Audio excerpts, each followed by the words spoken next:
Mbote ndeko. Mbote. Bon, bandeko nanga lelo yo tokolobela mwa basije mosusu. Nayebi awa na yekolisa bato ki Congo. Tozana ndeko nanga awa soki okoko se présenter. Mbote. Comme on a Jacques Pedral. Naza 32 ans. Na kolia na Stockholm na Suède depuis l'âge de 6 ans. Na botami na Boma na Congo. Eloko na sala na université ingénieur ya électronique na côté hoa école ya ba ingénieur na Stockholm. OK. Donc tonton Jacques aza mu Congo de père et de mère. Donc maman aza muyombe et papa aza muoyo, n'est-ce pas? Ils ont donc yepe a bando yekola ki Congo donc beto na beto. Alors tonton Jacques yo utakozonga mboka kesha liboso na lingina tuna yo nini emotiva kiyo kozonga Congo pe Angola parce que kendaki Congo Kinshasa après kendaki pe Angola du moment où au banda ko vivre yaki déjà depuis mwana otangia au banda osala ozaki na musala bien mais nini emotiva kiyo ozonga na mboka soki to bandi nano na place oyo nazaki na vie donc ngai depuis bo mwana naza na esprit ya donc nayebi na mutu na yake naza na possibilité ya kosala makambo nyonso oyo nalingi kosala naza na créativité naza na esengo naza na motivation na foyer donc nayebi ke naza na pouvoir ya ko créer makambo nyonso oyo nalingi donc depuis kala boule na ngai eza donc na créer eloko moko oyo kokotisa mbongo po naza na tina te nasala epa bacompagnie mosusu bapesa nga salaire siko ba ane ezokende nazomona kaka na koti na place moko oyo nazaki na boule te naza boule na ngai ezalaki jamais ke nasala epa na compagnie jusque moni awa na poto bato nyonso basala jusque âge ya pension jusque comme 65 à 70 ans. Boule wana ezaki jamais na mutu na ngai. Donc 2 ans 3 ans passés nazo komitu na me eloko nini nazo sala na vie na asiko. Nazo kene na musala pour nazo salaire na fin de mois mais nazo évoluer te na ba plan yo nazaki na depuis kala depuis bo mwana. Ya onde na mona kika na comme na place moko il faut vraiment nazo décision. Donc nazo décision na kati musala na ngai na ingénieur pour nabana ko investir na Afrique. Bana ko investir na Afrique. Et nazo rappeler que yo musala ozalaki nango ezaki musala moko permanent, c'est-à-dire na évité balobani ni CDI ou je ne sais pas. To lobakango fast chance, c'est-à-dire fast and sell. C'est-à-dire en plus au banda o gagner peu bien. Mais au décider au katango pour que o kende na mboka. Oui. Pour musala nango eza nango musala ya bien. Batu mingi bamona musala ya fier. Comme donc ozui examen na yo ozui donc diplôme na yo na ba université wana ya prestige wana. Mais pour ngai namona ba musala onyo za vie esclavage. Ozomona. Na ba temps les kaki ba 100 années passé kuna na Amérique. Ozaki esclave ozosala et pona mutu azo supporter na ndaku na biloko lia mais à la même temps soki na comparer on a ba vie ya lelo na poto ozaka esclave ya système ya ba créer il faut ça la soki osalite ovanda libanda ozana ndaku te soki osalite ozana mbongo somba biloko lia te donc pona ngai nazomona ka eza vie ya esclavage ya onde donc même ba oyo bazo sala ba biso to kenda musala et oza obligé chaque fin de mois au kende parce que tant aux salaire et belé kutu mbongo wana ezokoka na fin de mois te déjà sili azozela lisusu oyo koya tu vois eza oui batu mingi eza nema pour nga na zana problème na mbongo te mbongo ezokota à la même temps na zana mbongo plein na bomba na côté mais nayebi ke ozomona na motema na zana ba boule mususu pour musala nazosala na lingaki yango pete naza kuna oza ingénieur ozosala donc première chose musala wana nazolinga te deuxième chose nazomona ke eza vie esclavage troisième chose nazomona donc naza na potentiel naza nazana eloko mo nzambe apesi ngai oyo nakio créer ko développer mpona nini nazovanda kaka na mosala oyo eza na ntina te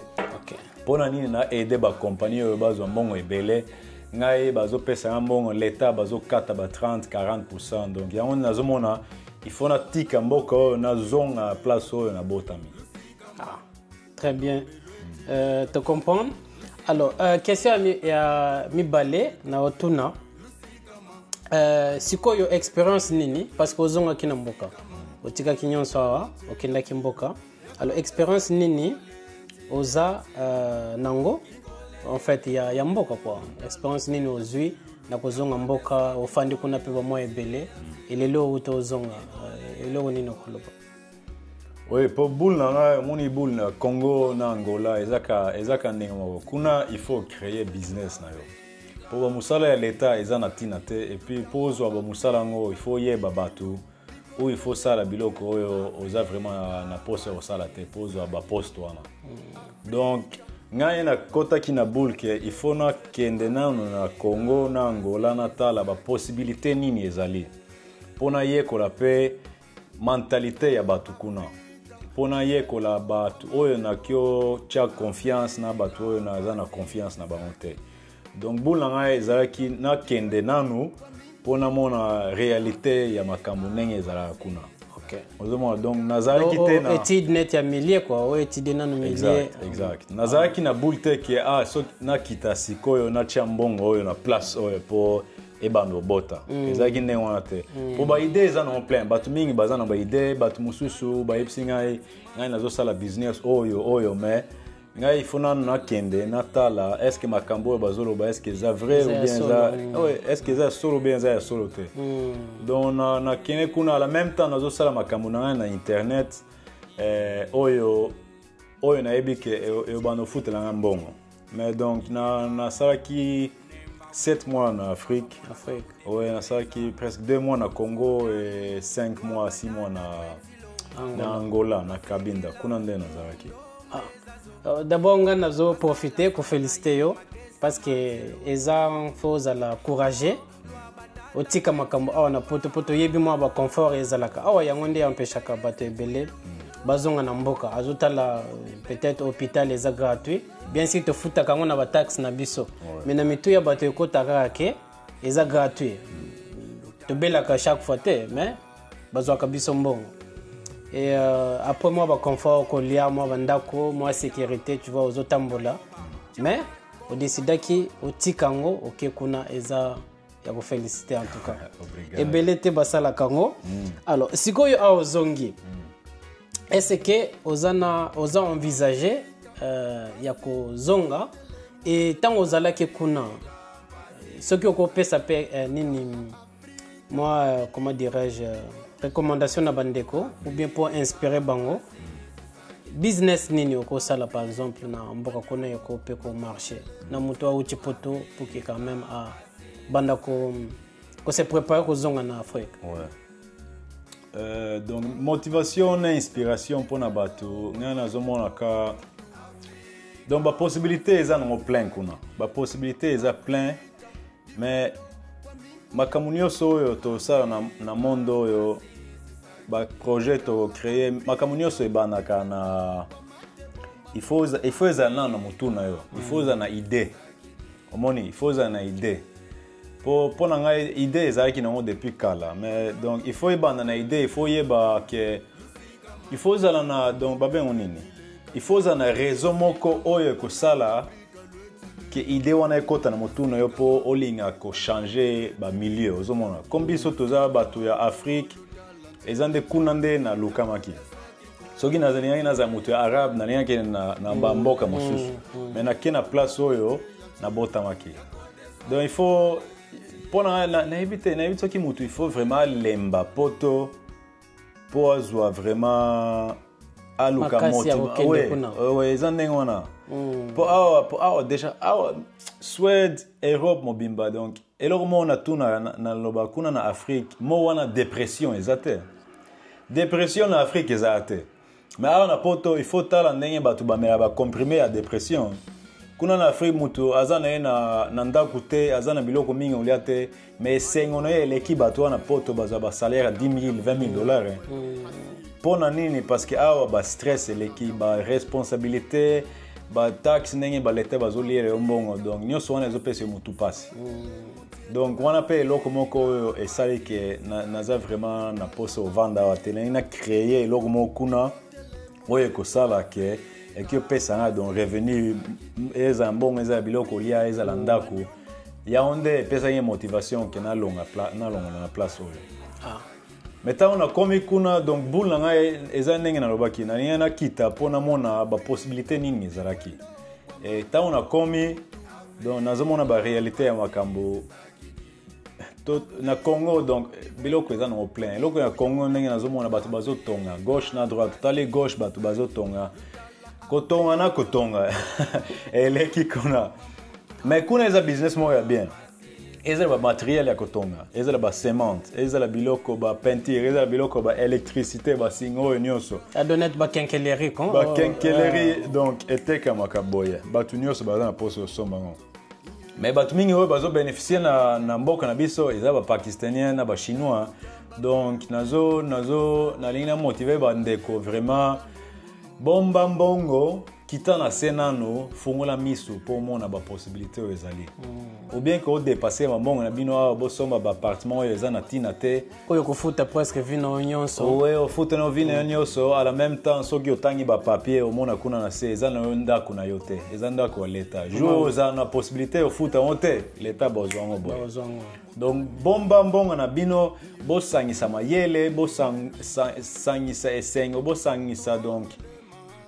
mutu ezala concentré na boule moko sangisa ba famille na peut-être combien de membres besoin dans la famille bomba ba $500 $1000 par mois au monde déjà après un an et botami pour créer business qu'on en a c'est donc on a na ligne comme motiver bino pas on a poto vraiment poto ba concurrence déjà ils a trop ce qui link au fond la entreprise moko compagnie moko ils a déjà ba 100 personnes 10 donc ba compagnie mususu déjà ils a saturé kuna na poto batu baleki par rapport na ba compagnie oyo bazali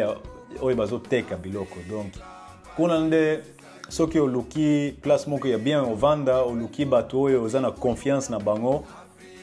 mais préféré ezali ki yo moko ovanda kuna donc possibilité eza na mople eza na Congo eza na Kabinda na Angola place nazalaki mais donc ba kenkeleri neti lobi kotonga banako mais transport pesa bien business ya transport donc na sala on peut déjà donc on a un peu moins expérience ouais eza no kobanda na ekiobana na mutuka moko ya mukie metango mongo ezokota koti deuxième mutuka troisième après omoni okiobana na ba remorque ba grand camion donc wana nde eza buna ngasiko ndenge na zongi boye pona za na permis ya kokumba mutuka na ba moto na Suède mais na oluka pe permis ya kokumba ba grand camion ouais pour wana nde eza boule tant on ozonga boule nga eza vraiment fona luka camion na osangisa mayele na mandeko na ba camera na ngai to sangisa capital mbongo to somi les premiers camions total so nyamoko no bano kumango pendant un an nazo expérience na zo mayele ba connexion après pour former pe mutu kuna pour former kana ko kumba te mais eza mentalité parce que loko zo boma bandeko na biso ou bien peu ba business to zo sala kuna eza mentalité ya bandeko baza kuna tu vois biso quand même toujours moi possibilité ya roya awa to tangi et to yebi ndenge ba système fonctionnaka et toza sérieux même quand tozolinga ko sala loko oza na sérieux que oyo eza yo oyo eza ngana kozwa te mais kuna air moko sérieux nde ezalaka te bandeko na biso donc voilà alors okozala kuna osali business mais o former pe bato ndenge nini ya ko exact comme ma business one voilà ndeza boule ezala bandeko ezala mutu oyo yebi aza bien il faut mutu akota po ngai pe musala même soki na sombi remorque naza na posa te na sala movina na mobimba naza na posa na créer après ndenge lobi nazo former mutu omoni ya bani ko sala musala parce que sinon au commune ka esclave ngai par exemple na sala ka un peu moi ba biloko mike na internet mais er moko zolo bag parce que soki nga moko fona zalaka en face ya bateau tout le temps okomi mpe kaka ndenge moko na kokendaka mosala il faut osala eloko moko eza quand même un peu pas automatisé mais eza quand même na bato bazoremplaçaka yo tu vois okozala na okuna te me bato mosusu mpe bazwi relève bazosala yo mpe okozala na mwa liberté donc ndenge wana vraiment en tout cas merci beaucoup et point ya suka parce que nga nayebi ke awa na bapoto en tout cas même nga moko ntango nayaki awa nakotaki na dépression mais nga moko nayebaki yango te mais bapremier mois déjà nga moko na banda kosentir ke système oyo ekobeta ebetaki nga bamalili bapression parce que système nyonso eza na ke faut ozwa appartement il faut otelema 10 ans 15 ans place mosusu 20 ans et nyonso wana mpo obenga service moko faut ozela peut-être 5 minutes avant bayamba yo 10 minutes voire même 30 minutes ozomona nyonso wana ekreaka eloko moko ya bien te mais na Afrique oza na problème moko ketala ndeko na yo bosololi mais awa bato nyonso baza occupé même papa na mama na bana na ye ntango bakoli komona na eza pasi parce que bana mpe bakomoluka bapapa kuti fo bakende kofana na bandako ya bamikolo po ke bato mosusu bazoswe na bango ozomona ok na Afrique tofanda na bakoko na biso ensemble et tout ça eloko wana epesa mwa climat moko boye ke moto quand même azala bien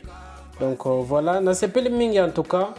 na courage na yo et je pense que biso nyonso toko s'inspirer en tout cas na oyo osali. Merci beaucoup. Alors yana bandeko ebele toyebi ke Afrique bato balobelaka mabe mais nga en tout cas naloba le contraire partout na mokili ya bien eza ya mabe pe ezali mais soki nga lelo na pona na ba poto oyo na Afrique na kolinga Afrique parce que social eza très important na vie ya moto omoni biso bato tozana ete ba flock yo c'est-à-dire ba animal ba fandaka ensemble mais awa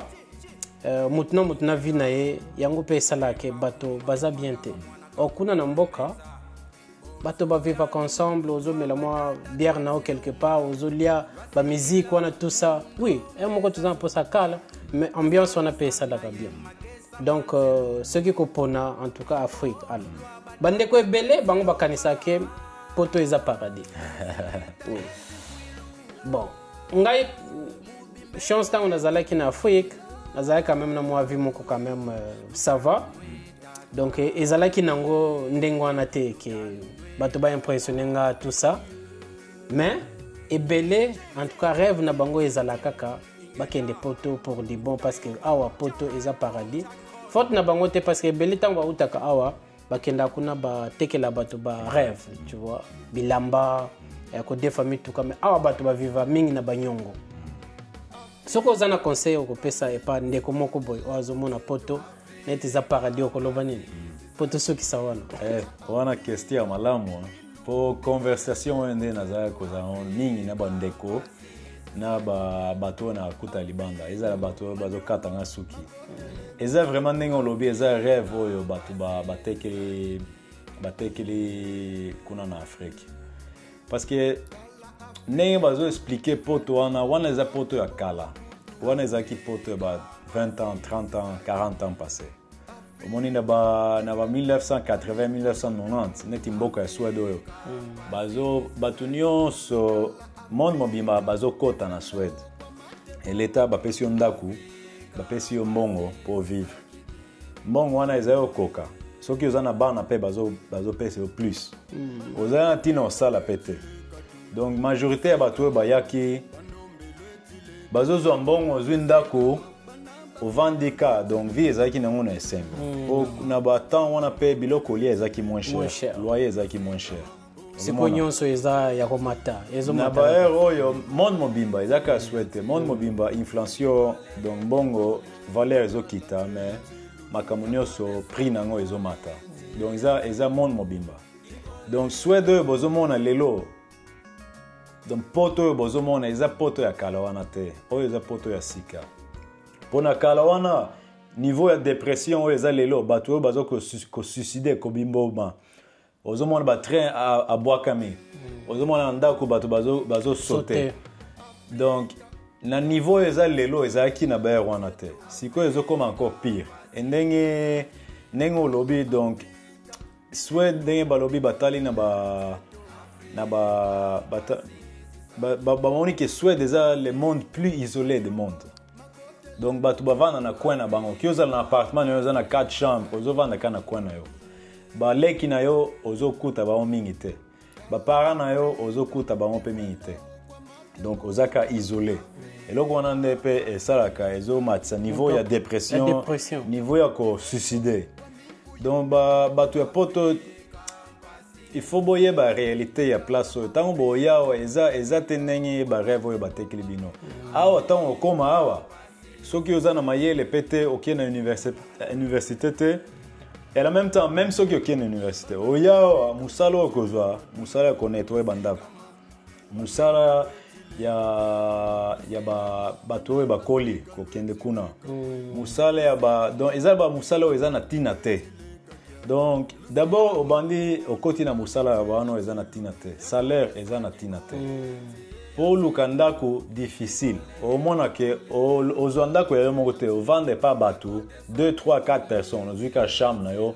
ndako mobimba eza pona bino eza bateau yebi na bango pe bango te ba kosomba mutuka biloko ndenge wana oza na possibilité te osomba mutuka o ezana ona tina te pour kozana crédit en combien ba banque ba opesa crédit pour il faut le canal musala donc tant on comme et puis na moi lili oyo biloko lia ezana tina pete donc au mona que eloko oyo batu ba yebisa kinga eza vrete comment met la vitamine tout le temps c'est ça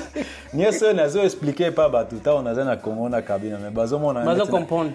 net naza liboma nazo yebisa bango batu bazo ko suicider train zo ya yo sauter okeko kufa. Est-ce que biloko on est ça en Afrique déjà yo moni mutu akeko suicider donc non mutu eza normal sauter na mutuka ou bien camion ezalaka rare même ceux qui mutu azana nzala tout ça mais ba idée wana ezala raté mais awa nazomona pena même tango zo tambola mais mutu osali eloko te mais afingio mutu osali eloko te mais azotalo mabe donc okoti na kati ya bis alingi kutoya ofanda kotene ozo comprendre ezaka na biso toya awa te mais même bango moko pe tu vois je me dis mais eza nini kaka ozo comprendre je comprends na niveau ya racisme père awa eza na mingi te boye ba suédois donc baza neti ba africain te ba on evanda mingi na mutu na ba mais okomona ona ndenge mususu verbal te na ndenge mususu omona mais pona ngana mona eza na grave te mais boyeba ke ezali pe ezala musala OK okotisa formulaire moko na musala mais yo ozu yango te ba mususu baza na expérience ya mukie yo eleki mais yo ozu musala monte donc nyonso wana pe il faut ezala na considération soki boza vraiment na poso oboya awa soki oza na mbongo okoma awa ka pona vacances po mona makambo mais pona kovanda awa kosala awa te nga nazo conseil yango mutu te en tout cas na expérience nanga moko na ko conseil yango mutu te soki okoza na possibilité ya créer ata eloko moke ezo pesa ata 500 euros na mboka kuna vana nao fructifier mbongo wana un jour et comme 1000 un jour comme 2000 comme 3000 et après comme ozo ba vacances soko otinda bana baya ko yekola mwa ba étude mwa mususu okotinda bango na âge mais na ba âge moko ya mikolo oya na ba poto awa je pense que eza perte à temps donc voilà pour mon cas comme yawa boule na yo ke ozalaka il faut na kanga mbongo pona zonga na Afrique mais kangisa ngo spembo eza pe problème wana pe ko kangisa mbongo batu mingi bazomeka mais eza réalité ya makambo c'est ça il faut yeba makambo ezo sala mais ngai vraiment naza content ki nazo ki décision na komi na mboka natali makambo nazwi mayele nazwi expérience sikoyo donc il faut na kangaka mbongo pona zonga na bandela. Merci beaucoup en tout cas tozana suka et tokosala mwa ba épisode ebele toya ko kabola ba expérience pe na ndenge tokobando zongela kana bamboka tobando kabola ngope pona ko motiver bato mususu parce que la plupart tozana posa tozonga na biso to vivre na mboka na biso ofongoli mwa eloko ozimwa bandeko kuna bazo sala ta 2 personnes 3 4 5 ozo aider bango pe bazo moi salaire et bazo bika na ba famille na bango donc voilà. En tout cas merci beaucoup tonton Jacques. Merci beaucoup. Kutani mbala mususu. Obrigado. Oh, botikala malamu. Bovanda bien.